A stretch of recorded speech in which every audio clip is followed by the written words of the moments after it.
प्रधानमंत्री नरेंद्र मोदी ने ओडिशा में धुआंधार 3 रैलियां की।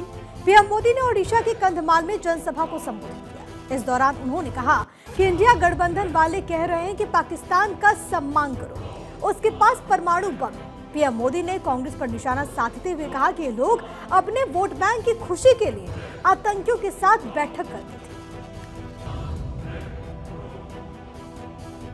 कांग्रेस का हमेशा ऐसा ही रवैया है। ये जो पाकिस्तान के बम बम बम की बातें करते हैं ना, आज तो पाकिस्तान का हालात ये है कि बम को संभालना कहां, वो भी उसके बस का रोग नहीं है। अब तो वो बम बेचने के लिए निकले हैं, कोई खरीदने वाला मिल जाए। और लोगों को मालूम है क्वालिटी में दम नहीं है, वो माल भी बिकता नहीं है। ये कांग्रेस की सोच। कांग्रेस बार बार अपने ही देश को डराने की कोशिश करती है। वो कहते हैं संभल के चलो, पाकिस्तान के पास एटम बम है, पाकिस्तान के पास एटम बम है, पाकिस्तान के पास एटम बम है। ये मरे पड़े लोग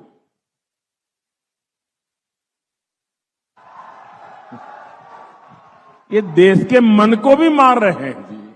आतंकियों को सबक सिखाने के बजाय ये लोग आतंकी संगठनों के साथ बैठकें करते थे। 26/11 के मुंबई के भयंकर आतंकी हमले के बाद इन लोगों की हिम्मत नहीं पड़ी कि आतंक के सरपरस्तों को पर उन पर कार्रवाई करें। और क्यों?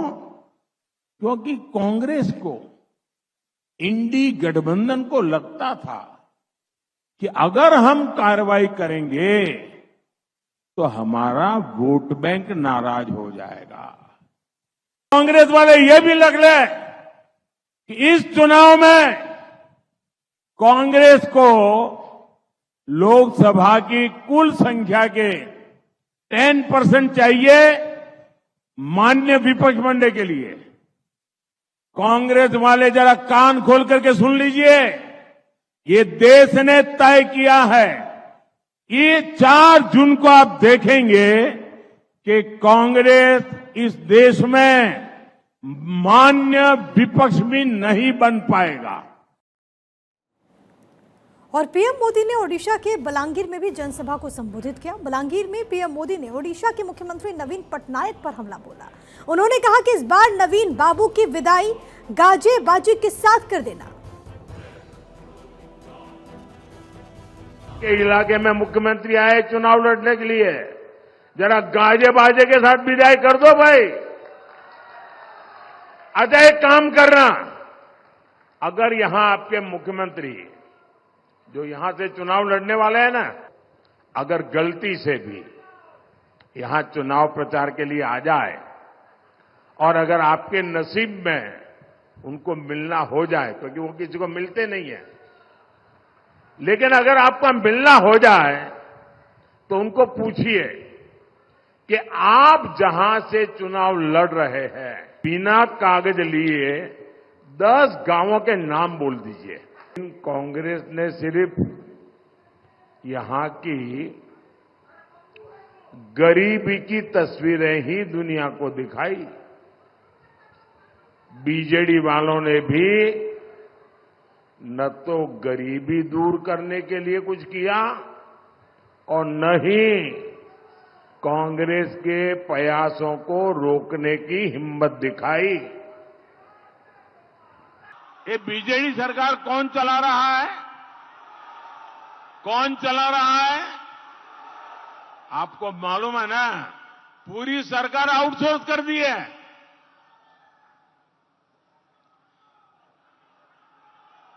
यहां पर डेमोक्रेटिकली चुने हुए विधायक और विधायकों ने चुने हुए मुख्यमंत्री, इन सबके ऊपर एक सुपर सीएम बन गए हैं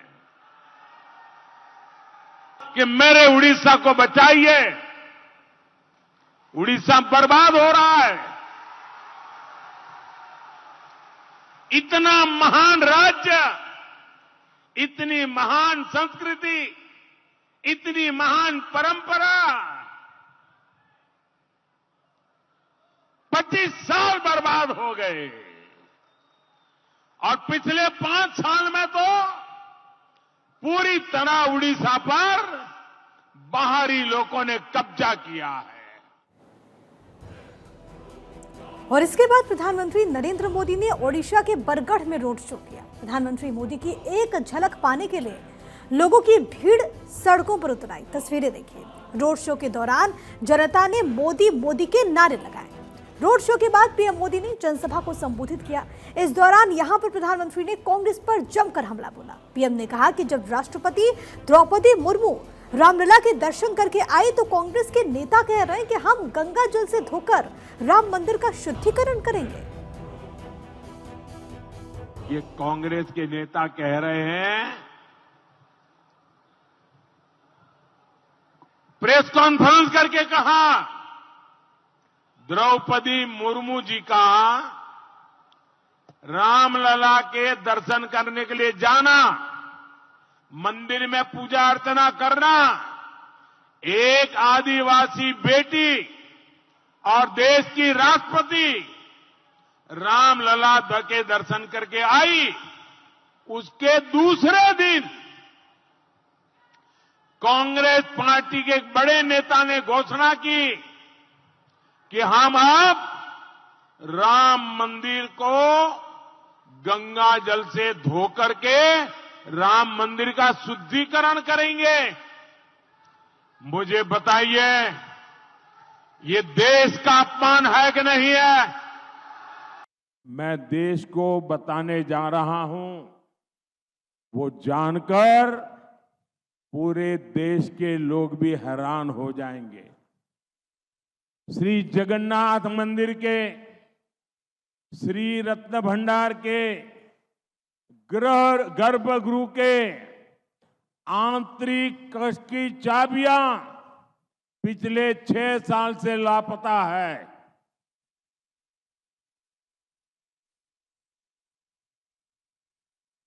इतना बड़ा अमूल्य खजाना जो भगवान जगन्नाथ के ताबे में है, आप उसको भी संभाल नहीं पाए, चाबी खो दी। प्रकृति ने भी यहां सब कुछ दिया है, जो समृद्धि के लिए जरूरी होता है वो सब मेरे उड़ीसा के पास है। लेकिन बीजेडी की सरकार ने भात हांडी को खाली कर दिया है। सब कुछ बीजेडी के नेताओं की तिजोरी में चला गया है। किसानों के खाते में पीएम किसान सम्मान निधि के भी 400 करोड़ रुपए पहुंचे हैं। भाइयों और बहनों, लेकिन दुर्भाग्य है कि बीजेडी सरकार आपको धोखा देने का कोई मौका नहीं छोड़ रही है। यहां 2200 रुपये के आसपास धान का समर्थन मूल्य है, लेकिन किसान को 1600 या 1700 रुपये ही मिलते हैं।